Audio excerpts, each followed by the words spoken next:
Bien, c'est parti. Alors, dans cette vidéo, nous allons traiter la dernière séance de travaux dirigés du cours de régression logistique.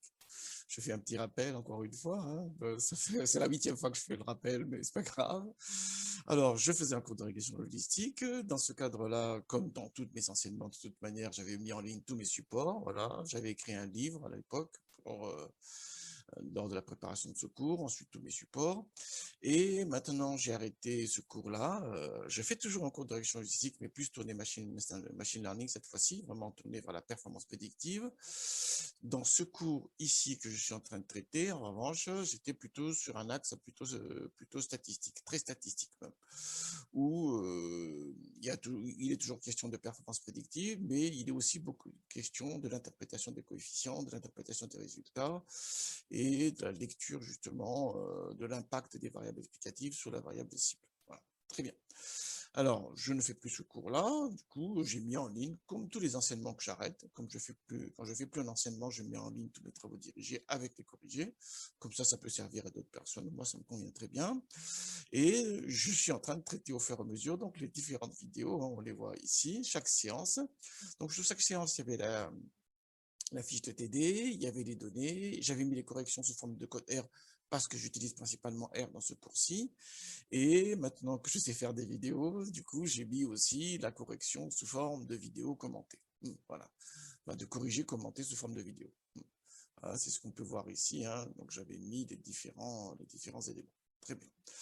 Alors, j'en suis aujourd'hui à la dernière séance où on va parler de régression logistique multinomiale. C'est-à-dire que la variable cible a plus de 2 modalités. Jusqu'à présent, on était focus sur la régression logistique binaire, une variable cible à 2 modalités. Voilà. Et cette fois-ci, on va traiter de la régression logistique multinomiale, une forme d'extension, si vous voulez, où justement la variable cible a plus de 2 modalités. On considère toujours qu'elles sont nominales, hein, que la variable cible est une variable qualitative nominale, qu'il n'y a pas d'ordre dans les modalités. C'est très important ça, dans l'interprétation des coefficients. Et dans la manière de poser aussi donc les expressions de régression. Alors justement, un petit rapide point sur le cours. Hein. Donc le cours, il est là. Vous tapez régression logistique polytomique sur Google, vous devrez tomber dessus, sinon il est en ligne, hein. Vous avez l'URL qui est là. Et je pense qu'il est accessible sur ce site de toute manière. Regardez, il doit y être. Voilà. Alors, je reviens à mon affaire. On est dans un cadre où la variable cible a plus de 2 modalités et ça pose un souci parce que dans la régression logistique, on travaille toujours sur des rapports de probabilité. C'est ça qui est important dans la régression logistique. N'oubliez pas que c'est une méthode semi-paramétrique. C'est-à-dire qu'on travaille on fait des hypothèses sur des rapports de probabilité. Alors justement, l'hypothèse qui est importante ici, c'est de dire que les rapports de probabilité peuvent s'écrire, le logarithme du rapport de probabilité d'appartenance aux classes peut s'exprimer sous la forme de combinaison linéaire de variables. C'était ça à la base. Hein. Alors, dans la régression logistique binaire, c'est très simple parce qu'il n'y a que 2 probabilités de toute manière, hein, soit positive, la modalité positive de la variable cible, soit la modalité négative. On fait le rapport des deux, on passe au log et on a donc l'équation logique avec la combinaison linéaire des variables. Dans la régression logistique multinomiale, à plus de 2 modalités, cette fois-ci, on va faire différemment.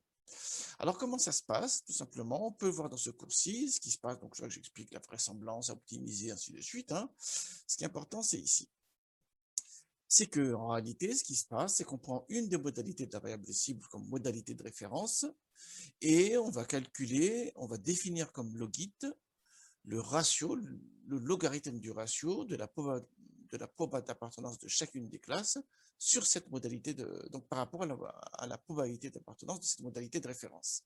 C'est plus simple, on va voir ici. Donc, si j'ai grand K modalité, voilà, on prend une comme référence. Ça peut être la première, ça peut être la dernière, ça peut être celle que vous voulez. De toute manière, il n'y a pas d'ordre dans les modalités, on est bien d'accord là-dessus. Donc, admettons que je prends la grand Km comme modalité de référence. Du coup, j'ai K-1, donc équation de logit, qui définit par le logarithme népérien du rapport de proba, là, donc de chacune des classes par rapport à la modalité de référence, à la classe de référence. Et ce logit-là va s'exprimer sous forme de combinaison linéaire. Alors, bien sûr, on peut toujours revenir à en fait, aux probabilités. Hein, ça, c'est des ratios, tout ça. Voilà. On peut revenir sur chacune des probabilités en appliquant tout simplement cette formule de transformation. qui sont apparentes à peu près à une forme de... On peut voir, c'est assez apparenté à une fonction logistique, voilà. On peut le voir déjà dans cet angle-là. Peut-être qu'en regardant aussi différemment, on peut le voir aussi sous l'angle d'un softmax. Hein, voilà, très bien. Voilà, il y a toujours des relations entre les différentes approches, on est bien d'accord là-dessus. Hein. Ce qui est très important, c'est que du coup, si j'ai 3 modalités sur la variable cible, je vais définir donc 2 équations logiques. Si j'ai 5 modalités sur la variable cible, je vais définir 4 équations logiques, et ainsi de suite. C'est ça l'idée. Hein. Bien sûr, si j'ai 2 modalités sur la variable cible, on revient sur la régression logistique binaire, et du coup, j'ai une seule équation logique. On est bien d'accord là-dessus. Alors, le choix de la modalité de référence, ça dépend de ce qu'on veut faire et de comment on veut lire les résultats, comment on veut interpréter les coefficients. Ça n'a pas d'influence sur la qualité des résultats. Ça, c'est très important. Et encore important, il n'y a pas d'ordre dans les modalités. Hein. Donc, on choisit par rapport à ce qu'on veut mettre en avant dans les résultats, dans la lecture des coefficients notamment. N'oubliez pas que les coefficients se lisent sous forme d'odds ratio et se lisent donc comme un écart, comme un surcroît de chance d'une modalité par rapport à une autre. C'est ça. Hein. Donc là, on a un surcroît de chance par rapport à chaque modalité de la variable cible, par rapport à la modalité de référence de la variable cible. C'est comme ça qu'il faut le prendre. C'est très important, ça. Hein. Il ne faudra pas s'étonner de voir les résultats tout à l'heure quand on aura les calculs sous R. Hein. C'est bien par rapport à ça. Très bien. Alors, après, dans le cours, je montre comment on calcule la log vraisemblance, ensuite comment on optimise dans les programmes. Voilà, on a un vecteur gradient toujours, on a la matrice hessienne dans l'algorithme standard. Hein, quand on fait une descente stochastique des gradients, on n'a pas besoin de la matrice hessienne, hein, on en passe à côté et on se focalise simplement sur le vecteur gradient. Hein, si on fait une descente de gradient dans l'optimisation.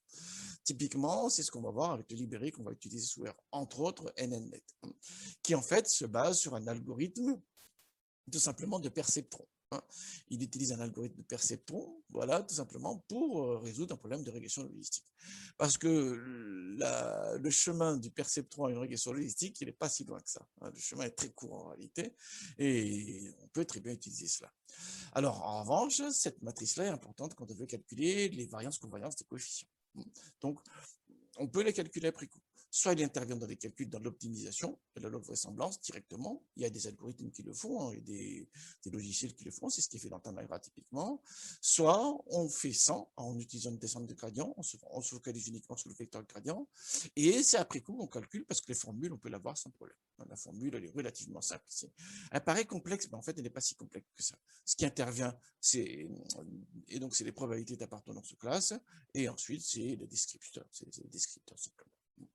Voilà. Très bien. Alors, bon, je montre un exemple dans le cours, mais au lieu d'aller dans le cours, justement, on va revenir dans ce qui nous intéresse, nous, c'est le TD d'aujourd'hui. Alors, je reviens ici, hein, parce qu'on va revenir dessus tout à l'heure. Et donc, dans cette séance, voici la séance 8, travaux dirigés. Et comme d'habitude, vous trouverez le sujet de TD qui est là, hein, la fiche de TD qui est là comme d'habitude, avec les tutos à utiliser, les données à utiliser, ensuite ce qu'il faut faire pas à pas. Voilà.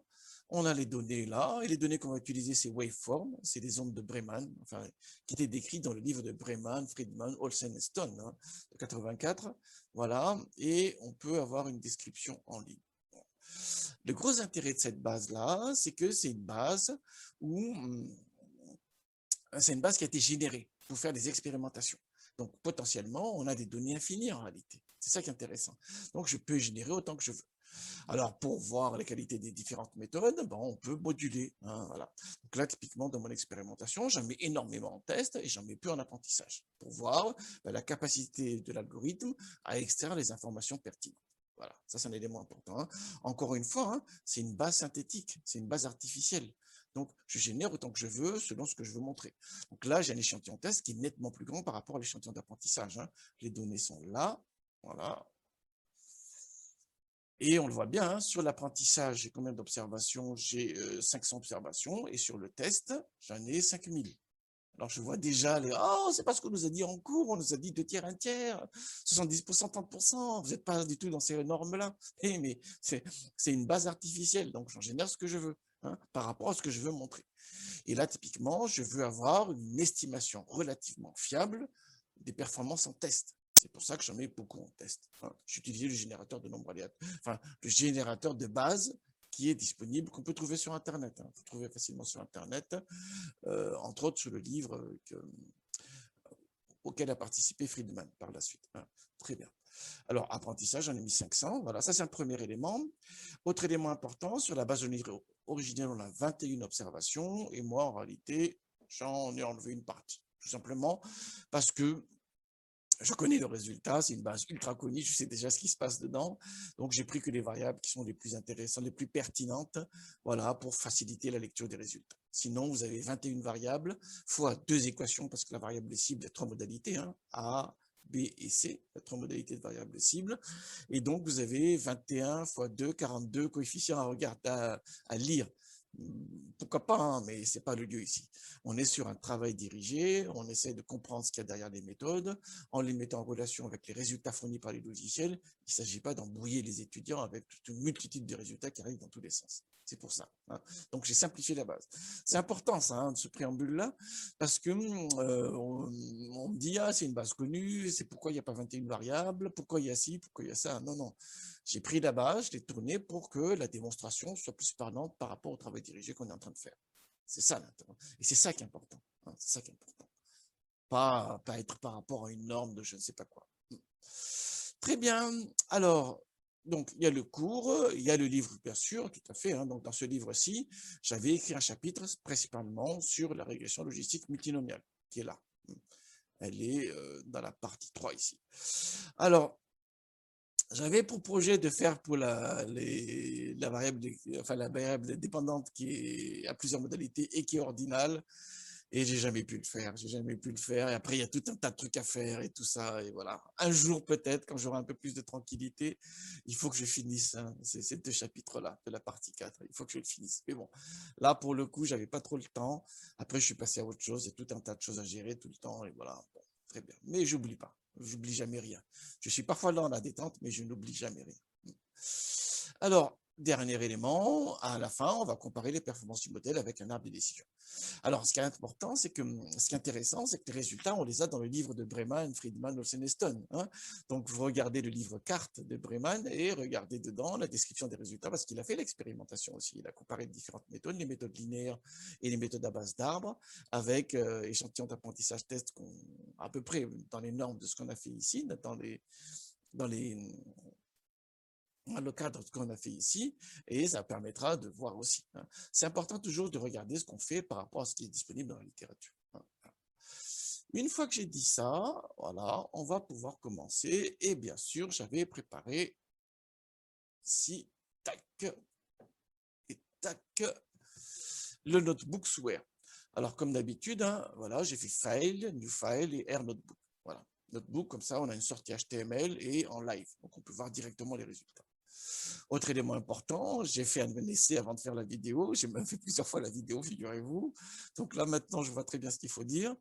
Et donc, j'ai préparé et je vais enlever les résultats. On va enlever les résultats parce qu'on va les reproduire au fur et à mesure, pas à pas. Alors, très bien. Première chose, il faut lire les fichiers waveform uniquement sur la première feuille, donc la base d'apprentissage. Okay, c'est ce que je fais ici. Donc, j'ai pris XLSX. Encore une fois, c'est peut-être la plus souple et la plus simple à utiliser, mais ce n'est pas la plus performante sur les grandes bases. Alors, une fois que je l'ai installé, je l'ai chargé, j'appelle la fonction read.xlsx, je mets le nom du fichier, la première feuille, donc je vais charger la première feuille. S'il rencontre des variables, donc chaîne de caractères, il considère que c'est une variable qualitative, ce sera le cas de la variable classe. Hein. Ce qu'on veut prédire, c'est la variable classe. Hein. On est bien d'accord. Hein. Ici, on a les explicatives, voilà, et là, on a la variable cible, qui est la variable classe, avec 3 valeurs de classe. Très bien. Et voilà, je vais utiliser l'encodage UTF-8. Je lance, et on a la description de la base. Donc là, ça doit aller. Voilà. Il y a toujours un problème sur l'encodage, mais voilà, normalement, ça devrait fonctionner sans problème. Bon, c'est parce qu'il y a d'autres, j'ai chargé d'autres packages, tout simplement, mais c'est pas grave. Alors, donc, on a fait le print, là, voilà, et on a bien 3 modalités de la variable cible, A, B et C, voilà, et ici, on a les explicatives, il y a 500 observations. Très bien. Alors, dans mon expérimentation, je vais considérer que ce A, c'est la modalité de référence pour la variable cible. Hein, la variable classe qui est un facteur, une variable qualitative, je considère que c'est A. J'aurais pu prendre B, j'aurais pu prendre C, on aurait les mêmes performances prédictives. On est absolument d'accord là-dessus. Là aussi, autre élément très important, A, B et C n'est pas ordinal. C'est des modalités, c'est comme bleu, blanc, rouge, si vous voulez. Il n'y a pas d'ordre dans les modalités. On est bien d'accord là-dessus. Donc, ce qui est important simplement, c'est que j'ai pris A, tout simplement, par convention, peut-être pour l'interprétation. Hein. Le A, c'est la personne qui n'a pas de maladie. Le B, c'est la maladie avec tel symptôme. Et C, c'est la maladie avec tel symptôme. C'est une possibilité. Voilà. Du coup, c'est en cela que le A va servir de référence. Donc, le choix de la modalité de référence, elle ne joue pas sur la performance, mais elle joue sur l'interprétation des résultats. Parce que quand on va lire les coefficients, on a un odds ratio, un surcode de risque d'avoir la modalité B ou C par rapport à A. C'est ça qu'il faut bien être très attention par rapport à ça. Alors, je fais des stats descriptives. Voilà, très bien. Donc là, tout simplement, j'ai la distribution. Il y a 173 ici individus qui appartiennent à la modalité A, 157 pour B, 170 pour C. Et là, j'ai la description des variables. Je vois que les variables ne sont pas ni centrées ni réduites. On voit bien sur la moyenne ici. Voilà. On n'a pas l'écart type, mais bon, avec la moyenne, on voit déjà qu'elles ne sont pas centrées. Alors, je vais les projeter dans le plan. Donc, c'est ce qui est expliqué ici. Voilà. Très bien, on va les projeter dans le plan pour voir ce qui se passe à peu près dans... Voilà. Comme j'ai peu de variables, je peux le faire. Si vous avez des centaines de variables, vous ne faites pas le graphique perse, là. Ça, je ne vois pas très bien l'intérêt, on est bien d'accord là-dessus. Mais comme on a peu de variables, ça permet de voir si les classes sont bien séparables ou pas, pour voir si ces variables sont corrélées ou pas, pour voir si c'est des points atypiques ou pas. Ça, c'est intéressant. Comme le nombre d'observations reste relativement pas excessivement grand, on peut quand même faire essayer des graphiques. Donc, c'est ce que je fais ici. Alors voilà, donc la classe A, c'est les noirs, c'est ce qu'on voit ici. La classe B, c'est les raids. La classe C, c'est les greens. Voilà. Et donc j'ai les points ici. On voit que dans certaines configurations, les rouges et les verts sont bien séparés. Il y a aussi un espace, il y a aussi une configuration, une combinaison de variables où la classe A semble bien distincte. Voilà. On voit aussi que dans certains cas, les variables sont relativement corrélées. On voit que V10, V11, typiquement, là, elles sont relativement corrélées. En revanche, V10 n'est pas corrélé avec V05. On voit aussi que V15, V18 sont corrélés. Voilà, on voit très bien. Bon, c'est une base ultra connue, donc les résultats que je suis en train de citer, là, on les connaît déjà. C'est ne pas avoir ces résultats-là qui auraient été très intrigants. Voilà. On voit aussi que les classes sont assez superposées dans les espaces, dans les différents espaces de représentation qu'on peut avoir. Donc, faire des taux d'erreur de 0%, ça ne va pas être possible. C'est très bien, parce qu'il y a une superposition des points. Alors là, on les prend deux par deux, peut-être que dans l'espace plus grand, mais bon, on verra justement, on va expérimenter ça. Ce qui est sûr, c'est qu'on ne peut pas faire un graphique avec cette variable d'un coup. Allons-y alors. On nous demande de centrer et réduire les variables. Voilà. Pourquoi? Parce que dans la régression logistique, ça dépend de l'algorithme qu'on utilise. Si on utilise un Newton-Raphson, Fisher scoring, parce que c'est le même dans le cadre de la régression logistique, pour le coup, on a la matrice hessienne qui joue le rôle de pondérateur, si vous voulez, par rapport au gradient. Du coup, même si les variables ne sont pas sur la même échelle, du coup les valeurs de gradient sont différentes, voilà, c'est pas un souci pour lui, parce qu'il y a la matrice hessienne qui joue son rôle. Voilà. Du coup, on n'a pas besoin de centrer et réduire les variables avant de lancer l'algorithme. Certains logiciels le font automatiquement, voilà, mais on n'a pas besoin de le faire en réalité. En revanche, quand l'algorithme est une descente de gradient, typiquement, on n'a plus la matrice hessienne qui joue son rôle, du coup, on n'a que le vecteur gradient. Et si les variables sont exprimées dans des unités différentes, des valeurs dans le vecteur, là, ça va partir dans tous les sens. Et du coup, on a un algorithme d'optimisation qui ne converge pas. Comme je sais en fait, pertinemment que les outils qu'on va utiliser sont basés sur un descente de gradient, je vais centrer et réduire les variables. Ça, c'est à vous de le vérifier. Lisez la documentation des logiciels, regardez ce qui est dit, voilà, et dans le doute, centrez et réduisez les variables. Voilà, ça évitera les problèmes. Ça vous permettra de voir également s'il y a des colonnes de constantes et de les virer tout de suite. Voilà, ça ne sert à rien de présenter une colonne de constantes à un algorithme d'apprentissage. Ça n'a aucun sens. Très bien. Donc, je prends scale, voilà, et je dis bien centrer et réduire. Je retranche la moyenne et je divise par l'écart type. Je refais summary. Alors, on n'a pas l'écart type ici, mais on voit bien que les moyennes sont nulles. Très bien. Alors, oui, mais il les a centrés sur la moyenne et l'écart type, on avait dit. Est-ce qu'on peut disposer de cette moyenne et écart type-là parce qu'on peut l'utiliser par la suite? Typiquement, qu'on va l'appliquer sur l'échantillon test. En fait, quand on va dans les attributs, c'est ce qui est expliqué ici, quand on va dans les attributs, Voilà. On voit que dans les attributs de l'objet ztrain, qui est la base centrée réduite, voilà, on a la liste des variables et on a aussi les paramètres utilisés pour le centrage réduction. Donc là, on a les moyennes, voilà, de chaque variable et on a les écarts types de chaque variable. C'est important, donc c'est associé à la base ici centrée réduite, hein, on a bien vu, hein, j'ai fait un summary de ztrain, on a ici les valeurs, donc on a bien les données, hein, si je fais ztrain, là on les a, on est bien d'accord là-dessus, hein. Si je fais ztrain, on a bien les valeurs, on est bien d'accord là-dessus. Voilà. On a les valeurs au-dessus, on est bien d'accord, hein, très bien. Mais en plus des valeurs, on a des propriétés supplémentaires qui sont les moyennes utilisées et les écarts types utilisés. Il ne faut pas oublier ça, parce qu'on aura l'usage tout à l'heure. Je continue. Si je veux accéder aux moyennes, tout simplement, j'utilise atr, puisque c'est un attribut de l'objet ztrain, justement. C'est ce qui se passe ici. Là, j'ai les moyennes, et atr, pour avoir le scalet scal, là, qui est ici, hein, cette propriété-là, je fais un atr, voilà, j'ai bien les écarts types utilisés. Si on avait des écarts types à 0, ça veut dire qu'on avait des colonnes de constantes. Et donc, ces colonnes-là, il fallait les virer. Là, ici, il n'y en a pas en l'occurrence. Très bien. Alors, le premier outil qu'on va utiliser, c'est NNet. En fait, à la base, c'est un algorithme de réseau de neurones qui est derrière, un perceptron en réalité. Très bien. Mais ça peut résoudre un problème de régression logistique, tout simplement. Sauf que la matrice hessienne, il va la calculer qu'à la fin. Voilà ce qui se passe. Il ne l'utilise pas dans le processus d'optimisation. En revanche, il peut le calculer à la fin parce qu'on en a besoin pour les variances, covariances des coefficients. Alors, je charge NNet. Hein. Très bien. S'il n'est pas installé, il faut l'installer. Et ensuite, question 8, je fais la régression logistique. Donc, comme d'habitude, hein, je fais classe versus toutes les autres variables de la base. Et la base, c'est quoi? C'est la variable classe, voilà, concaténée avec les variables centrées réduites. On ne prend pas les variables originelles, on prend les variables centrées réduites.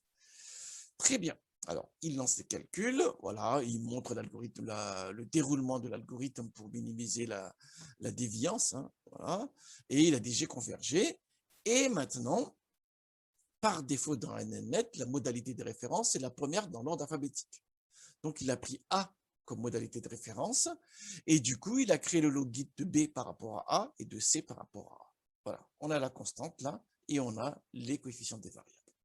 Et enfin, on a la déviance, la résiduale déviance, hein, celle qu'il a optimisée justement. Très bien. Et là, ici. Alors, regardons 2 secondes le cours. Regardons 2 secondes le cours. Là, il est là, il est là. On est bien sur cet aspect-là. On a bien ça. Voilà. Alors là, pour le coup, ce n'est pas la dernière qu'il a pris comme modalité de référence, c'est la première. Et donc, on a 3 moins 1.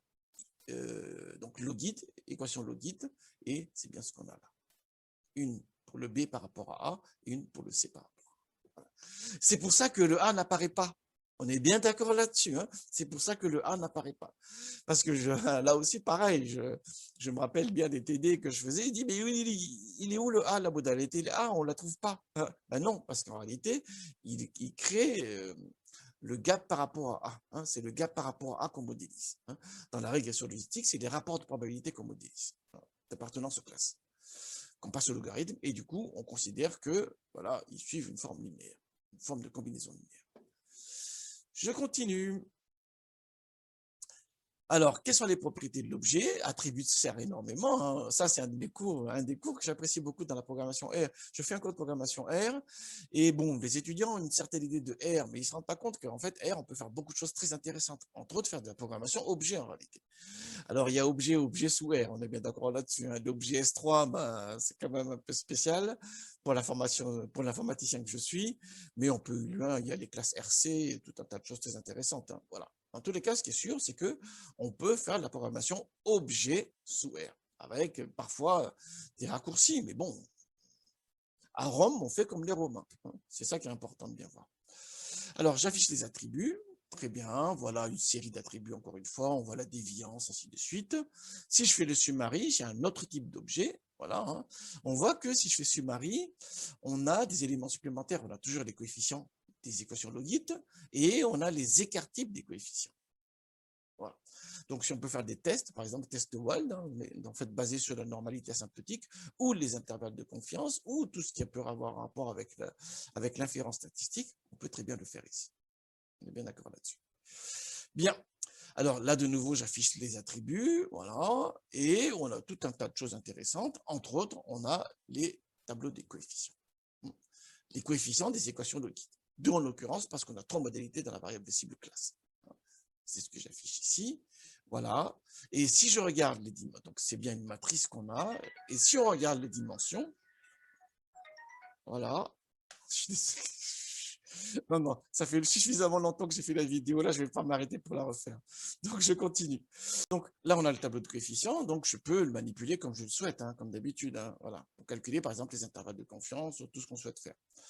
Alors, autre propriété également que j'ai vue, là, sur le, c'est les fitted values. Hein, fitted values qui sont là.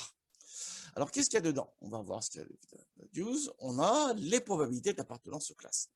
Parce que, en se basant sur les équations logiques, on peut revenir aux probabilités. C'est exactement ce qui est décrit dans le cours ici.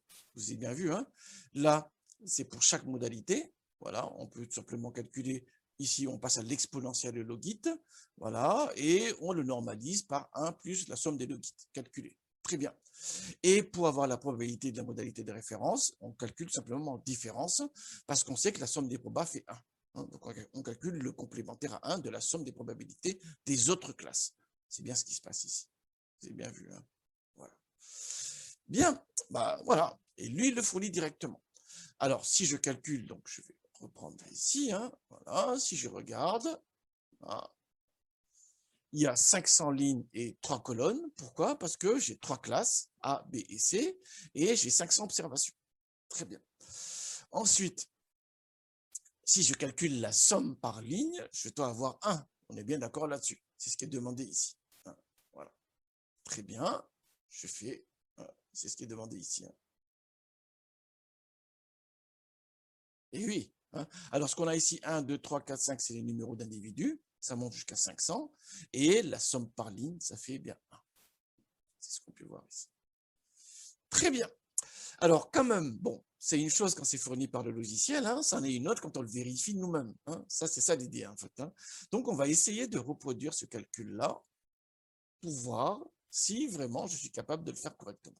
On va le faire pour le premier individu. C'est ça l'idée. Hein. Je fais souvent ce type d'exercice-là parce que je veux m'assurer que les étudiants ont bien compris les formules qu'il y a dans le cours. Hein. Ça, c'est un enjeu toujours fort. Quand je fais un cours, bon, je parle, ils m'écoutent, hein, c'est assez top-down, c'est le problème des cours toujours. Hein. C'est que, voilà, je vois à leur tête parfois quand ça va pas, donc j'essaie de m'adapter. Quand il y en a un qui pose une question, c'est royal parce que je sais très bien, du coup, je peux y situer ce qui a été compris et pas compris, ainsi de suite. Voilà.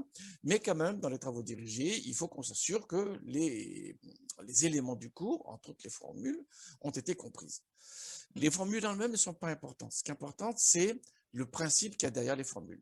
Et là, en l'occurrence, le principe, c'est qu'on a une modalité de référence et on fait les calculs par rapport à cette modalité de référence. C'est ça qui est dit. Et c'est ce qui est retranscrit dans ce slide-ci. Et on va essayer de voir si on est capable de reproduire en calcul ce qui est transcrit dans cette slide. Allons-y alors. On va essayer de reproduire le calcul pour le premier individu. Donc, je récupère les coordonnées du premier individu, hein, voilà, et je forme la combinaison linéaire avec les coordonnées du premier individu. Alors, pour la constante ici, parce que dans les coefficients, il y a la constante, hein, voilà, donc du coup, je rajoute ici la valeur 1. Hein, donc, 1 multiplié par le coefficient de la constante, ça donne bien la constante elle-même. On est bien d'accord là-dessus. Donc, une fois que je fais la somme des produits, on a bien cet élément-là, la combinaison linéaire, et après, je la passe à l'exponentielle, parce que je vais utiliser l'exponentielle par la suite. Donc, je fais ça pour l'exponentielle de la modalité B par rapport à A, et la modalité C par rapport à A. Allons-y, on a les résultats. Ensuite, il faut que ces exponentielles des logites, là, il faut qu'on les passe en probabilité. C'est ce qui est expliqué dans cette partie-là. Donc, allons-y. Hein. Donc, je fais pour B, c'est exponentielle du logite de B divisé par 1 plus la somme des deux exponentielles de logite. Donc, B et C. C'est ce qu'on a là. Et pareil pour C également, sauf qu'au numérateur, j'ai exponentielle de C. Bien. Donc, la probabilité d'appartenance à la classe A, c'est 0,01, 0,0164. Et la probabilité d'appartenance à la classe C, c'est 0,0018. Est-ce que c'est ce qu'on a au-dessus? 0,0164 et 0,0018,7, ainsi de suite. C'est bien ce qu'on voit là. C'est pas mal, hein? Du coup, si je fais la somme des deux et je retranche 1, je fais 1 moins la somme des deux, je dois obtenir ce résultat-là. Vérifions, vérifions. C'est beau les maths, hein. On est bien d'accord là-dessus. Moi, ça m'épate toujours. Ça m'épate toujours quand je vois que ce qui est décrit dans le cours correspond avec ce que sortent les logiciels. C'est quand même pas mal, hein. C'est quand même pas mal. Très bien. Ça, c'est la partie où on essaie de comprendre ce qui se passe derrière les calculs du logit et comment on peut en dériver les probabilités d'appartenance aux classes. C'est ce qu'on vient de voir ici. Et cette probabilité d'appartenance aux classes est très importante, hein, parce que c'est ce qu'on veut modéliser, justement. On est bien d'accord là-dessus. J'ai ici fait les calculs de premier individu, il suffit de réitérer les mêmes schémas pour l'individu 2, ainsi de suite. Et ce qui est important également, c'est qu'on peut réitérer le même schéma pour les individus supplémentaires de l'échantillon test. C'est ce qu'on verra tout à l'heure. Alors, je passe à la question 16. On veut tester la significativité globale. Ça veut dire quoi? Est-ce que tous les coefficients sont nuls? Est-ce qu'il n'y a aucune variable qui contribue dans le modèle? Donc, ce qu'on oppose, c'est le modèle réduit à la constante. Rappelez-vous ça, hein, le pire modèle possible, c'est quoi? C'est le modèle où j'ai aucune variable explicative. C'est le modèle réduit à la constante. Et je vais comparer la déviance de ce modèle-là avec la déviance de mon modèle où j'ai toutes les variables. Voilà. Et pour mettre en place là, j'utilise un test de rapport de vraisemblance. On a vu ça plusieurs fois, donc je ne vais pas revenir là-dessus. Hein. Donc, qu'est-ce que je fais ici? Donc, je modélise sans variable explicative, donc multinom classe versus colonne 1, une colonne de constante. Donc, si je n'ai pas de variable explicative dans mon modèle, j'ai que des deux constantes à estimer de chaque logit. Hein, c'est ce qu'on vient là. Hein, voilà, que ces éléments-là, que cet élément-là estimé. Voilà, et c'est bien ce qui sort là. Et j'ai la déviance qui est ici. Du coup, tout simplement, je fais l'écart entre les déviances, le rapport de vraisemblance. Ensuite, les degrés de liberté, c'est l'écart entre le nombre de coefficients estimés, tout simplement, hein, ou bien c'est égal au nombre de variables vraies, donc les variables explicatives, multipliées par le nombre d'équations logit. Voilà, c'est ça le degré de liberté là. Hein. Voilà. Et ensuite, la p-value, c'est tout simplement, ça suit une loi de Kibbe. Le test du rapport de vraisemblance suit une loi de Kibbe. C'est ce que je vois ici. Et voilà.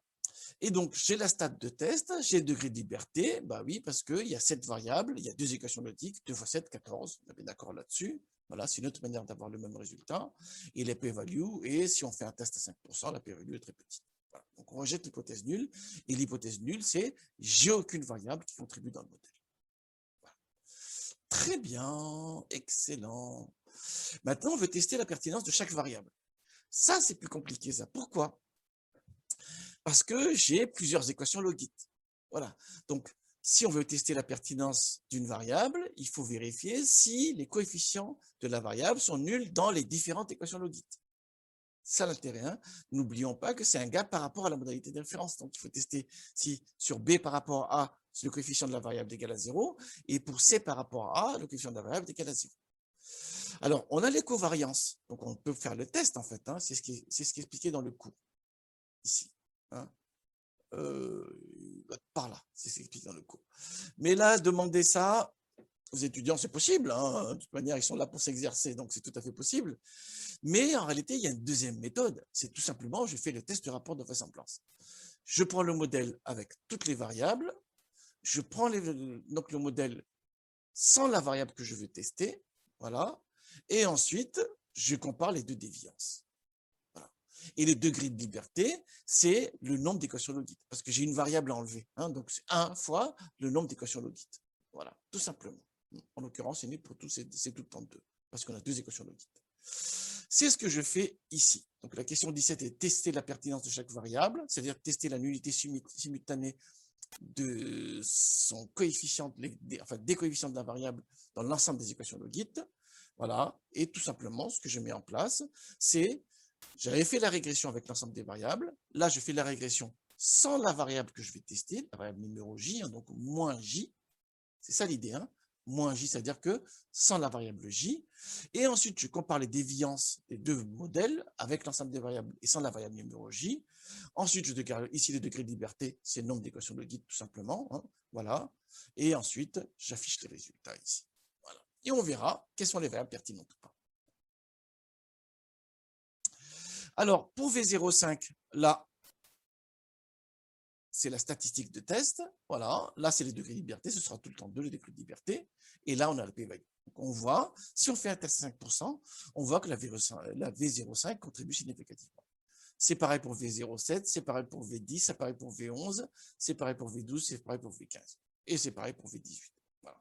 Bon, tout simplement parce que j'avais enlevé d'avance les mauvaises les variables qui n'étaient pas pertinentes ici. Hein. Parce que si on gardait les 21 variables, on allait avoir un capharnaüm du diable dans les résultats, il fallait les lire, les décrypter, ainsi de suite. C'est juste pour ça. Donc j'ai gardé que les variables intéressantes, tout simplement. Voilà. Mais en tout cas, la procédure, c'est ça.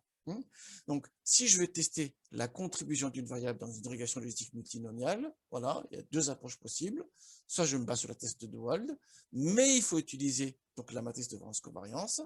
Soit j'utilise le test du rapport de vraisemblance et tout simplement, je compare les déviances du modèle avec l'ensemble des variables et du modèle sans la variable que je vais tester. C'est ça l'idée, tout simplement. Et voilà la procédure qui est là. Une simple boucle permet de faire l'affaire, hein, et j'enlève ici tour à tour chaque variable que je veux évaluer. Bien, allons maintenant sur la prédiction sur l'échantillon test. N'oublions pas que nous avons un échantillon test avec 5000 individus. Ça va nous permettre de vérifier si notre modèle tient la route ou pas. Alors, je charge ici la base. Donc, ici, c'est la deuxième feuille. Vous avez vu la deuxième feuille. Toujours, s'il y a une colonne de chaîne de caractères, je veux qu'il la transforme en factors. Voilà. Et ensuite, l'encodage et UTF-8. Voilà. Très bien. J'ai 5000 observations sur l'échantillon test. Donc là, on aura une bonne évaluation de la qualité du modèle. Hein. Là, si on calcule les intervalles de confiance, des taux de succès et tout ça, enfin des taux de reconnaissance et tout ça, on aura un intervalle suffisamment restreint pour avoir une bonne idée des performances réelles du modèle dans la population. Voilà. C'est l'intérêt d'avoir des bases artificielles. Hein. On peut augmenter comme on veut la taille de la base. Hein. Et du coup, on peut raffermir comme on veut la qualité des résultats. Ou bien, pour voir les performances de l'algorithme d'apprentissage, de réduire la taille de la base pour pouvoir savoir s'il est capable de chercher les bons patterns dans les données, même si l'information est restreinte. Alors, je fais un summary, toujours, voilà. Et bien sûr, on n'a pas les mêmes valeurs parce qu'on n'a pas les mêmes effectifs, hein, mais les moyennes, par exemple, doivent être du même ordre. On n'a pas les mêmes valeurs, c'est normal, c'est 2 échantillons indépendants. Ce serait quand même très spécial si on avait exactement les mêmes valeurs. En revanche, on doit avoir le même ordre de valeurs. Ça, c'est important. En revanche. Alors, pour pouvoir faire le prédict, là, il faut que je centre et réduise cette base-là, hein, les variables explicatives de la base ici, hein, en utilisant les moyennes écart-types calculées sur l'échantillon d'apprentissage. Alors ça, c'est une question que les étudiants me demandent souvent, mais pourquoi? Mais parce que en réalité, c'est qu'on ne doit jamais calculer des paramètres sur l'échantillon test. Potentiellement, dans l'échantillon test, on a un seul individu. C'est possible, ça. Hein. Quand on généralise dans la population, on prend les individus de manière individuelle, hein, chaque individu, on le prend à part. Voilà. Donc, si vous calculez, si vous centrez avec un seul individu, vous voyez bien que ça ne va pas le faire du tout. Hein. On est bien d'accord là-dessus. Donc, chaque individu est pris de manière individuelle, si je puis dire, dans l'échantillon test, et donc on ne doit pas calculer de paramètres là-dessus. C'est ça qui est important. Tous les paramètres calculés qui sont applicables par la suite dans la généralisation doivent être calculés sur l'échantillon d'apprentissage, notamment la moyenne écart-type qui ont servi au centrage et réduction de la base d'apprentissage. C'est ces mêmes moyennes écart-types qu'on va utiliser pour le centrage et réduction de l'échantillon test. En fait, c'est comme si on traite chaque ligne de la base test de manière individuelle. C'est ça l'idée, en fait. C'est ça l'idée. C'est comme ça que ça doit se passer. Parce que potentiellement, quand je généralise sur chaque individu sans tenir compte des autres. Très bien. Donc, je fais appel à Scal sur la base test. Je ne prends pas la variable classe, bien sûr, on est bien d'accord là-dessus. La variable classe, on ne va pas la centrer réduire. Hein. Voilà. Et dans le paramètre centre, je récupère la moyenne calculée sur la base d'apprentissage. Et pour le paramètre Scal, je prends l'écart-type calculé sur la base d'apprentissage. Paf.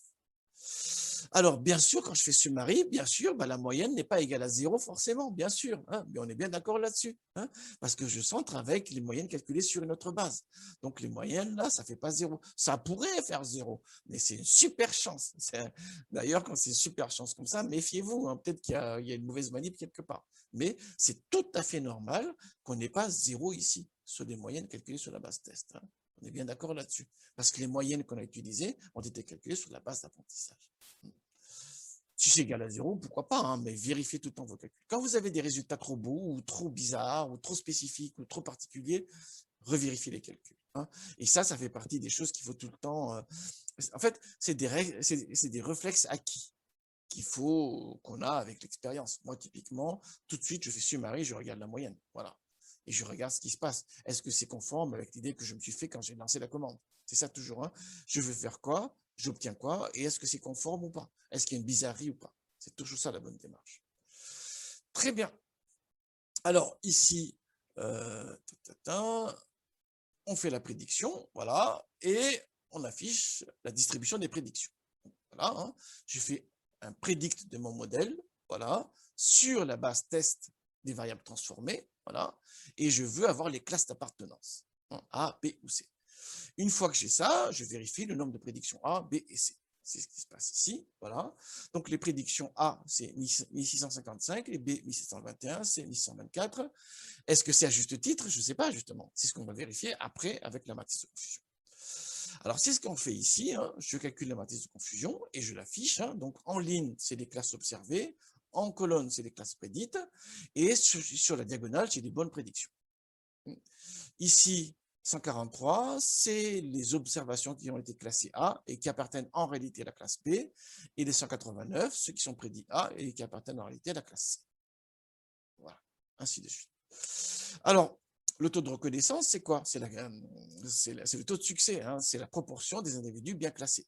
Tout simplement, c'est la somme de la diagonale divisée par l'effectif total. C'est ce qui se passe ici. Somme diagonale divisée par l'effectif total. Voilà, très bien. Et donc, si je prends ce modèle-là et que je veux classer une nouvelle onde, au sens de Breman, voilà, j'ai 81% de chance de prédire la bonne classe. Voilà ce que ça veut dire. Bien sûr, je peux calculer également le taux d'erreur qui est égal au 1 moins le taux de reconnaissance. Ce qui se passe ici, hein, c'est complémentaire à 1. Voilà, très bien. Il n'y a pas de surprise là-dessus. Alors, on peut calculer la capacité à reconnaître les classes et la capacité à prédire correctement chaque classe. C'est ce qu'on fait ici avec les rappels par classe. Donc ici, par exemple, c'est 1323 divisé par la somme de la ligne, c'est la sensibilité de la classe A, c'est la capacité à reconnaître la classe A. Et donc la précision pour la classe A, c'est 1323 divisé par la somme de la colonne. C'est quand j'ai prédit A, donc combien de pourcents de chance, enfin j'ai combien de pourcents de chance d'avoir une bonne prédiction. Voilà. Donc c'est ce qu'on calcule ici. Voilà, rappel par classe et les précisions par classe. Très bien. Alors, c'est important de le faire à la main. Pourquoi? Parce que il faut savoir le faire. Hein. Si on ne fait pas, si on fait pas au moins une fois à la main, on ne comprend pas ce qu'on est en train de faire. Et on ne sait pas lire les résultats. C'est pour ça que je suis obligé à le faire. Après, bien sûr qu'il y a des packages qui le font automatiquement. Donc, on le fait à la main une fois. Une fois qu'on a compris et qu'on sait exactement lire les résultats et qu'on sait comment obtenir ces résultats, on va voir ce qui se passe avec carré. C'est le sens de la question 25 qui est là. Donc, carré, maintenant, vous avez vu, hein, sous R, je l'utilise énormément parce que c'est une excellente librairie qui a d'excellentes fonctionnalités, comme la validation croisée et tout ça, et qui propose d'excellents outils également, des outils très intéressants pour l'évaluation des modèles. Donc, il faut l'installer si vous ne l'avez pas, je le charge, et après, j'appelle carré avec la fonction confusion matrix. Ici, data, c'est les prédictions, les classes prédites, fournies par la régression logistique, et référence, c'est la classe d'appartenance sur l'échantillon test, tout ça, bien sûr. Paf, je fais le calcul, et on a la même matrice de confusion qu'au-dessus. Hein, voilà. Mais lui, il la présente de manière transposée. Ça, c'est pas cool. Je ne sais pas pourquoi il fait ça. Mais bon, il la présente comme ça. Bon, pourquoi pas. Hein. Moi, le plus important, c'est de savoir ce qu'on fait. Donc, la prédiction pour lui, elle est en ligne cette fois-ci, et les classes d'appartenance sont en colonne. Pourquoi pas. C'est pour ça que le tableau qui est là est transposé du tableau qu'on a là. Vous êtes bien d'accord là-dessus, hein, parce que là aussi, je connais, en TD, ça marche pas. Hein, je vois très bien les étudiants, ça marche pas. On n'a pas le même tableau. Oui, attendez, regardez déjà ce qu'il annonce. Voilà, et regardons par rapport à ça les correspondances. Et oui, forcément, on devait avoir la même matrice de confusion. Sinon, il y a un problème. Alors, du coup, on a ici l'accuracy avec l'intervalle de confiance. Comme on a 5000 individus, ben, l'intervalle de confiance est relativement restreint. Voilà, à 95%. Donc, voilà. Donc, on a quasi assurance d'avoir la bonne valeur des performances du modèle. Voilà. Et on voit ici la sensibilité par classe, le rappel par classe, et les valeurs prédictives positives, ce que j'appelle la précision par classe, est là. Hein, vous avez vu, hein, 0, bon, on ne peut pas la voir là, 0,79, 0,81, 0,83, 99. Voilà, c'est ce qu'on voit bien ici. Mon écran n'est pas assez grand pour qu'on voit les deux en même temps, mais c'est bien ça l'idée. Bien. Voilà, voilà. Alors, très bien. Une fois qu'on a vu ça, on se dit, mais ok, alors, ok. Sauf que, toujours, on n'a pas qu'un seul package. Il y a plusieurs packages qui font la même chose, surtout sous R. Sous Python, il y a moins cette prolifération de packages. Sous R, il y a vraiment une prolifération des packages. Certains sont bien documentés, certaines sont sortis dans le journal de R et sont validés scientifiquement, et puis d'autres, on ne sait pas ce qu'il y a dedans. Donc, c'est à nous de vérifier ce qui se passe, c'est à nous de vérifier et parfois même d'aller voir le code source. Le nombre de fois où je suis allé voir le code source d'un package R pour comprendre exactement comment ça a été programmé, parce qu'il y a la méthode, la compréhension de la méthode et ensuite la programmation de la méthode. Et entre ces trois aspects-là, des fois, voilà, donc c'est à nous, utilisateurs, de vérifier si le résultat fourni par le logiciel est conforme à ce que nous, on attend, hein, par rapport aux connaissances qu'on a lues dans les ouvrages de référence. Hein. Lisez toujours aussi des ouvrages de référence. Hein. Regardez les ouvrages qui sont sourcés, qui donnent leurs sources avec des liens, ainsi de suite. Hein. Il y a tellement, vous faites une requête sur Internet, on tombe sur tout et n'importe quoi. Il faut regarder et croiser les informations. C'est ce que je fais moi-même. Hein. Quand je fais une requête sur une méthode que je veux étudier, je prends plusieurs méthodes et je croise. Et à partir de là, je comprends exactement ce qui se passe. Hein. Il ne faut pas prendre qu'une seule référence. Prenez plusieurs références et croisez-les. Croisez-les toujours. Hein. Et bien pareil, pour les packages, prenez plusieurs packages et croisez-les. C'est exactement ce qui se passe ici. Alors nous, ce qu'on va utiliser, c'est Vegam, justement. On va tester ce qui se passe avec le package Vegam, que j'avais étudié également. On va voir si on a les mêmes résultats. Donc, Vegam, s'il n'est pas installé, vous l'installez. Ensuite, vous le chargez. Moi, je l'ai installé et je le charge ici. Voilà. Et ensuite, j'appelle la méthode VGLM. Voilà. Alors, comme d'habitude, ici, la variable cible, c'est les classes. En fonction de toutes les autres variables disponibles dans la base, j'utilise la base centrée réduite, bien sûr, avec la variable classe. Et ce qui est intéressant, c'est qu'avec le paramètre family, on peut dire que c'est une régression logistique multinomiale, c'est-à-dire qu'une variable cible a plus de deux modalités nominales, et on peut spécifier la modalité de référence. Ça, c'est pas mal. Dans NNNet, vous avez vu, c'est forcément la première parole alphabétique. Après, si on veut avoir les logiques des autres positions, on peut refaire le calcul. C'est ce que je montre ici. Hein. On peut refaire le calcul, voilà, en faisant, voilà, on peut refaire le calcul. C'est ce qu'on voit ici. Voilà. Lui, en revanche, on peut, nous, quand on paramètre le lancement de l'algorithme, de choisir de manière explicite la modalité de référence. Ça, c'est excellent. C'est excellent. Voilà. Donc, maintenant qu'on sait ça, lançons le résultat. Alors, je ne le montre pas ici, mais on a les mêmes résultats. On a les mêmes résultats que sur NNNet. Hein. Récupérez les résultats d'NNNet, mettez-les de côté, récupérez ces résultats-ci, et on a bien les mêmes résultats, et le résultat de déviance est le même. 357, je remonte en haut, il est où là? Il est quelque part, là, je vais me perdre. Il est où le résultat de déviance? 357. Voilà. De toute manière, ça aurait été bien étrange, hein, parce que bon, j'ai quand même bien inspecté Vegam avant, j'ai lu les articles qui l'accompagnaient, donc voilà, ça tient plutôt la route. Mais bon, vérifions toujours ce qui se passe. NNNet également est un package historique qui tient particulièrement la route. Bon. Très bien, donc je continue. Une fois que j'ai fait ça, je vais faire de nouveau la prédiction sur les champs. Alors, on peut avoir un affichage détaillé, hein. Voilà. Et lui, il affiche les tests, hein, pour chaque coefficient. Sauf que là, pour le coup, si on enlève une variable dans une équation logique, qu'est-ce qui se passe avec cette variable dans les autres équations logiques? On le garde, on ne le garde pas, ainsi de suite. Parce que, qu'est-ce qu'on étudie en fait? Le rôle d'une variable dans une équation, le rôle de variable dans le modèle global. Voilà. Là, il le fait sur chaque équation pris de manière individuelle. Voilà ce qu'il fait ici. Bon. C'est toujours intéressant, hein, mais bon, si par exemple je prends V05 et que V05 ne l'est pas ici, par exemple, il n'est pas sur l'équation 1, mais il est sur l'équation 2, Du coup, je garde pas V0,5, je garde dans une équation mais pas dans l'autre, ainsi de suite. Voilà. Et là, de toute manière, on ne peut pas savoir si les deux sont simultanément nuls parce qu'on n'a pas les covariances. Là, hein. Donc, il faudrait introduire les covariances pour faire le test et savoir si on peut enlever V0,5 ou pas. Mais d'accord là-dessus. Donc, le tableau de résultats, là, il est joli, il y a des étoiles, hein, voilà, ça tire les yeux, mais bon, je ne suis pas sûr que ce soit si intéressant que ça. Mais bon, en tout cas, ce qui est sûr, c'est qu'on dispose bien donc, des écarts types. Il fournit également ces informations-là, qui peut être intéressant pour les différents calculs d'inférence statistique. Je continue, on en est à la question 29. Je fais la prédiction en test, voilà, toujours sur les données sans très réduites. Et là, ce que je vais avoir, c'est les probas d'appartenance.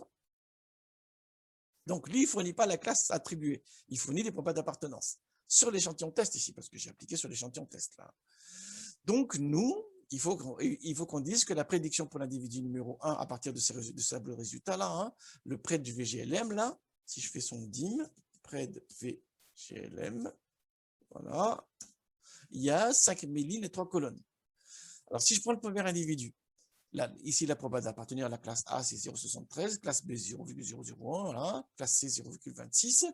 Et donc, la prédiction, en accord avec le cours, voilà, la meilleure prédiction, c'est de prédire la classe A, qui maximise la probabilité d'appartenance. Très bien. Ensuite, pour le deuxième individu, c'est la classe A également. Pour le troisième, c'est la classe A. Pour le quatrième individu, c'est la classe B. Pour le cinquième, c'est la classe B. Pour l'individu numéro 6, c'est la classe C. Et on va faire ça pour les 5000 individus. Très bien, il faut faire une fonction. Hein, voilà, c'est ce que je fais ici. C'est là que les fonctions apply, c'est pas mal. Dans mon code de programmation également, je fais une séance en fait sur les boucles, les émulations de boucles sous R. Alors, historiquement, les boucles for sous R, c'était pas une bonne idée. R a beaucoup évolué quand même. Il a beaucoup évolué et notamment maintenant, il fait de la compilation à la volée dès qu'il y a une boucle. Voilà, c'est rapide. Mais il n'en reste pas moins que les fonctions apply, supply, l'apply qui sont programmées en interne directement sont performants, largement plus performants dans des configurations, dans certaines configurations. Voilà. Et là, typiquement, oui, c'est plus facile de prendre un apply. Donc, j'applique ici sur cette matrice I, sur la dimension 1, ça veut dire ligne par ligne. Donc, ceux qui font du Python voient bien le paramètre axis. Hein. Voilà, c'est la même idée ici. Et ce que je regarde, c'est le Widthmax. Donc, ici, le Widthmax, c'est 1.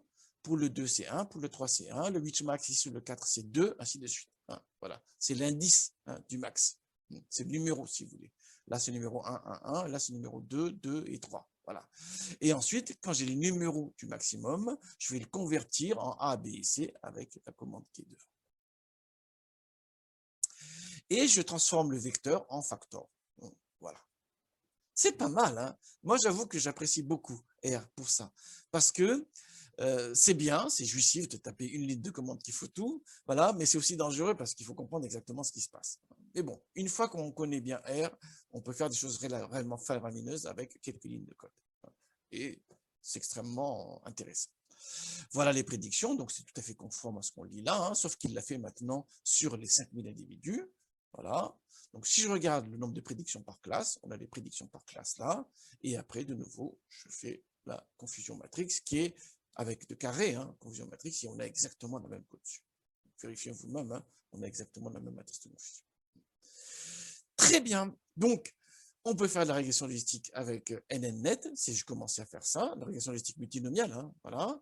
On peut aussi le faire avec Vegam. Et peut-être qu'il y a d'autres aussi outils, hein, il y a d'autres packages aussi, peut-être, je ne les connais pas tous, hein, on est bien d'accord là-dessus.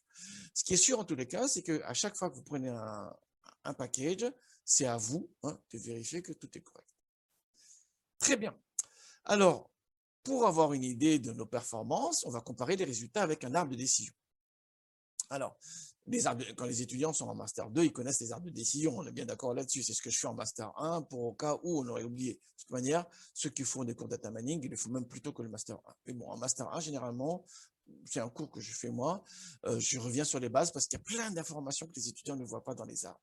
Ils font un arbre, ils voient à peu près le dessin de l'arbre, voilà. Traduire l'arbre en règle déjà, c'est un enjeu. Voilà, c'est pas tout le monde qui sait le faire.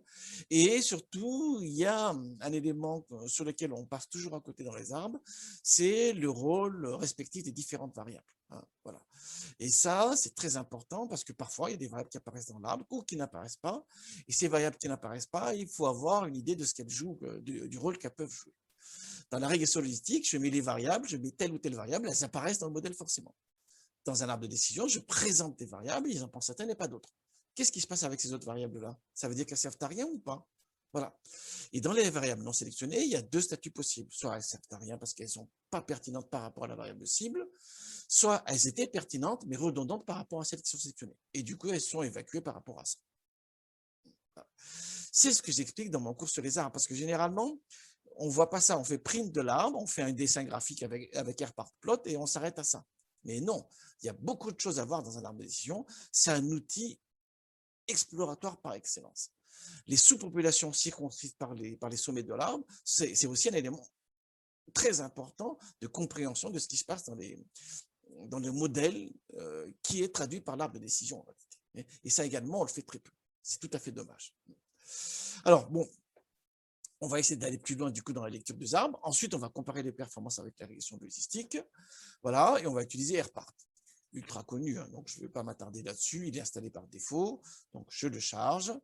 Une fois que je fais ça, je fais l'apprentissage sur l'échantillon d'apprentissage, voilà, je fais la modélisation sur l'échantillon d'apprentissage, classer la variable cible en fonction des autres variables, et là, je n'ai pas besoin d'utiliser les données centrées réduites. Hein. Sur un arbre de décision, il n'y a pas de calcul matriciel ou quoi que ce soit. Hein. Donc, que les données soient centrées réduites ou pas centrées réduites, on aura exactement le même arbre. Hein. Donc là, il est absolument inutile de travailler sur les données centrées réduites. C'est bien d'accord là-dessus. Donc, je reviens sur la base originelle.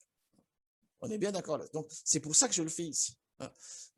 Sur les arbres de décision, qui est une méthode exploratoire, qui n'est pas sur des calculs matriciels avec des inversions, quoi que ce soit, ou des produits matriciels, on n'a pas besoin, du coup, il n'y a pas de calcul de gradient, si vous voulez. Voilà, donc je n'ai pas besoin de travailler sur les données centrées réduites. Et même si je l'avais fait, j'aurais eu exactement le même résultat de toute manière. Bien. Paf. Voilà mon arbre de décision. Bon, le print, il est comme il est. Hein, mais bon, on peut voir quand même l'enchaînement des règles. On les voit ici. Hein, et là où il y a des étoiles, ça veut dire que c'est une feuille. Voilà. Donc, on a 1, 2, 3, 4, 5, 6, 7, 8, 9, 10. Il y a 10 feuilles, donc il y a 10 règles. Voilà. C'est ce que je montre ici. Voilà. Ça, c'est un enjeu. Généralement, les étudiants, ils voient ça. Bon, très bien. Quand je leur demande de traduire les règles et d'écrire sur une feuille de papier, bah, là, c'est plus compliqué d'un coup. Hein. Mais en réalité, oui, on a bien une base de règles. Hein, et les règles sont mutuellement exclusives dans les arbres de décision. Il y a d'autres algorithmes d'apprentissage de règles hein, où on peut avoir des règles qui ne sont pas mutuellement exclusives. Voilà. Très bien. Voilà. Donc, on peut avoir un arbre et l'arbre, on peut la traduire en base de règles. C'est ce qui se passe ici. Alors, généralement, pour faire joli, on fait un affichage graphique. Donc, on prend le rpartplot. S'il n'est pas installé, vous l'installez. Ensuite, vous le chargez et vous affichez. Mais c'est exactement le même arbre. Ici, on voit bien ici. Hein. Ce qui est intéressant, c'est qu'on a des couleurs. Moi, je sais pas, ça peut être intéressant. Et surtout, on voit ici les conclusions. On le voyait aussi ici. Voilà, la classe majoritaire. Il affiche là la classe majoritaire sur voilà, la dernière règle avec la distribution des classes. C'est bien ce qu'on voit ici. Hein. Voilà. Ce qu'on voit là, c'est celui-là. Donc la classe modèle, c'est C, et ensuite on a la distribution des classes. Ici, le 27%, ça veut dire qu'on y retrouve 27% de la base initiale. Il y avait 500 individus en tout, 100%, et dans cette feuille-ci, on peut trouver 27% de la base initiale. Donc 0,27 fois 500. Voilà. Ça vous donne une idée de la fiabilité de la règle. Hein. Plus il y a d'individus, plus elle est généralisable. Très bien. Alors, une fois que c'est bon, ça, essayons d'aller plus loin. Qu'est-ce qui se passe? Si on regarde les variables, là, il y a la V07 qui apparaît. Voilà, ce qui apparaît ici. Hein. La V07 n'apparaît pas, donc on est tenté de dire V07 n'est pas une variable explicative qui joue un rôle. Hein. Or, dans la régression logistique, ce n'était pas le cas. Elle jouait un rôle. Hein. Regardez ici, quand on avait fait les tests du rapport de vraisemblance, là, c'est un peu plus haut. J'y arrive. Il est là, V07, on voyait très bien. Hein. Tac, tac, tac. Là, c'est la statistique du rapport de vraisemblance, qui est durée de liberté. Et là, la p-value. À 5%, il joue un rôle fondamental. Voilà. Il joue un rôle. Il contribue significativement dans le modèle. Or, quand je fais l'arbre de décision, là, V07 n'apparaît pas.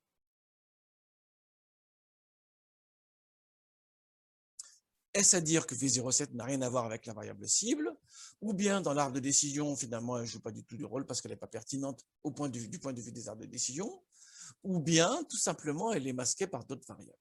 Voilà. C'est là qu'on va essayer d'explorer un peu. Alors, allons-y ici. Sur l'arbre de décision, on a l'affichage print, mais on a aussi des attributs comme d'habitude sous R. On voit une série d'éléments ici. Alors, entre autres, il y a un élément intéressant, c'est frame. Frame vous transcrit les étapes de construction de l'arbre. Voilà. Donc, je vais prendre les variables, les effectifs et la conclusion.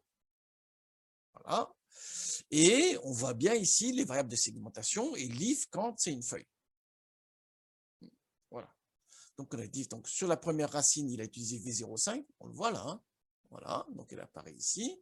Ensuite, il a utilisé V010, ensuite V018, voilà. Ensuite, on a deux feuilles là, voilà. Ensuite, V15, voilà, on a une feuille. Ensuite, V12, ainsi de suite. On le voit bien là, ici. Hein. Voilà. Très bien. Alors, c'est quoi l'intérêt de cet objet, de cette propriété frame? C'est que du coup, en scannant cette colonne var là, je peux avoir la liste des variables qui sont utilisées dans l'arbre. Voilà. Très bien. Donc, voilà, c'est ce que je fais ici. Alors, bien sûr, je ne prends pas les leafs. Les leafs, ça veut dire que c'est les feuilles de l'arbre. Hein, ce n'est pas des variables explicatives, on est bien d'accord. Donc, je récupère ce qu'il y a dans cette colonne var, là. Voilà, c'est ce qui se passe ici. Hein. Je récupère dans la colonne var. Je prends les valeurs uniques, parce qu'une variable peut se répéter plusieurs fois, avec des seuils de discrétisation différents. On est bien d'accord là-dessus. Et j'exclus les feuilles pour avoir la liste des variables qui sont intervenues dans l'arbre. Et voilà. On a V5, V10, V18, V15, V12, V11. Voilà. Et effectivement, il n'y a pas V07. Voilà. Est-ce à dire que V07 ne sert à rien? Dans la régression logistique, on voyait qu'elle intervenait de manière pertinente. Alors, pourquoi ici il n'apparaît pas dans là? C'est ce qu'on va essayer de voir maintenant. Alors, en fait, quand on fait summary de l'arbre, ce qu'on fait très rarement, en réalité, on a le détail des calculs sur chacun des sommets. Alors, bon, c'est assez roboratif. Hein. Très bien, je suis bien d'accord que ce n'est pas très ce qu'il y a de plus facile à appréhender. Mais essayons de voir très rapidement ce qui se passe. Regardez. Sur chaque sommet de l'arbre, pour chercher la variable de segmentation, la V05 qu'il a pris sur la racine, là, il a testé toutes les variables candidates. V05, différentes variables. Et elle a pris la meilleure au sens du critère qu'elle a utilisé, indice de Gini ici en l'occurrence. Donc, vous avez vu, hein, la V05 est la meilleure parce que c'est celle qui amène donc la meilleure, la plus grande amélioration du critère donné, du critère qui est utilisé par l'arbre de décision. Voilà. J'ai expliqué en cours ça également, il y avait différents critères, il y a l'indice de Gini, voilà, l'indice de concentration, où il y a l'entropie de Shannon également, voilà, où il y a le Ki2 et ses avatars, hein, les normalisations du Ki2. Très bien, donc V05 c'est la meilleure. S'il n'y avait pas eu V05 dans la base, la deuxième meilleure variable, c'était V15, avec une amélioration de 69. Voilà. Ou bien V07, qui était la troisième variable. Donc, sur la segmentation de la racine, la V07 était en compétition avec les autres. Voilà. Sauf qu'elle a été supplantée par V15 et V05. Voilà. Donc, V07, donc V7 ne joue pas de rôle, c'est faux en réalité. Sauf qu'elle a été masquée par V05 qui a été sélectionné ici. Ça, c'est un premier élément important. Ensuite, regardons les surrogates split. Les surrogates split, c'est les segmentations supplétives. Une fois que j'ai dit ça, j'ai rien dit du tout. C'est tout simplement, si on a une valeur manquante de V05, quelle est la variable qui est le plus liée avec V05 pour traiter les valeurs manquantes? Pour traiter la valeur manquante et savoir dans quelle feuille de l'arbre on va l'envoyer. Ben, c'est la V07. Donc, la meilleure supplétive de V05 qui a été utilisée pour segmenter la racine, c'est la V07. C'est celle qui est la plus liée avec V05. Voilà. Et donc, V07, il ne faut surtout pas la jeter en manquant. Hein. S'il y a une donnée manquante, voilà, sur V05, et qu'on veut classer un individu, il va falloir utiliser la description sur V07 pour savoir dans quelle branche on va l'envoyer. C'est ça qui est intéressant ici. Et c'est ce qu'on voit là. Donc, V07, il fallait surtout pas l'oublier. Il fallait surtout pas l'oublier. C'est pas parce qu'une variable n'est pas prise dans l'arbre que ça veut dire qu'elle ne sert à rien. Et c'est à nous d'aller inspecter les résultats. Et ce qui est très intéressant avec le summary de RPart, c'est qu'on a différents niveaux de détail des résultats. Après, je comprends que c'est relativement rebarbatif d'aller lire ce type de tableau. Peut-être que je ferai un tuto là-dessus. Peut-être que je vais faire un tuto là-dessus où je vais expliquer en détail ce qui se passe sur chacun des éléments qui sont dans la summary. Parce que c'est très important pour la compréhension du fonctionnement des arbres de décision. Beaucoup de personnes utilisent les arbres sans réellement comprendre ce qu'il y a derrière, sans réellement comprendre la teneur des résultats. Et en réalité, c'est une erreur parce que les sorties des arbres sont extrêmement riches en réalité. Et on le voit bien ici. Hein. Primary split et surrogate split. Et ces informations-là, on les a sur chaque segmentation. C'est là que c'est un peu rébarbatif. Là, je comprends que c'est pas très bon, je comprends. Mais bon, si on veut aller dans le détail, c'est un travail à faire. Si on veut aller dans le détail, c'est un travail à faire. Très bien. V07, il ne fallait pas le jeter. On est bien d'accord là-dessus. Alors, je fais la prédiction sur l'échantillon test maintenant. Hein. Voilà, c'est ce qui se passe. Une fois que j'ai dit tout ça, là, prédiction sur l'échantillon test. Donc, je fais un prédict de l'arbre sur la base test, non centrée réduite, sinon ça va fausser tous les calculs, on est bien d'accord là-dessus. Et je veux avoir les classes d'appartenance. Très bien. Voilà les prédictions par classe. Pour savoir si c'est fait à bon escient, j'utilise carré avec la confusion matrix. Voilà. Et les performances sont nettement moins bonnes. On avait 500 individus sur l'apprentissage, 5000 sur le test. Et dans ce cadre-là, on a un taux de reconnaissance qui est largement moins bon que les méthodes linéaires. Analyse discriminante ou bien la régression logistique qu'on a vue ici. Voilà. Et c'est un résultat connu. Si vous lisez le livre de cartes de Breman, Friedman, Olsen-Stone, voilà, dans un des chapitres, il fait l'expérimentation, il montre bien effectivement que c'est un des défauts des arbres de décision, c'est quand les bases sont restreintes, mais il a du mal à trouver les patterns parce il fragmente les données en réalité. En revanche, si vous avez une base avec une taille quasi infinie de données, potentiellement infinie de données, l'arbre de décision, c'est une des meilleures méthodes. Hein, voilà. Mais bon, une base avec une infinité de données, on n'en a pas vu beaucoup. Et surtout, aussi, vous avez une base de règles après derrière qui est monumentale. Alors, aller décrypter des résultats dedans, c'est un autre enjeu. Voilà, c'est le dernier TD sur ce chapitre de régression logistique. Voilà, j'espère que c'était intéressant et j'espère surtout que ça vous aidera à réaliser les différents exercices que j'ai mis en ligne autour de la régression logistique. Excellent travail à tous.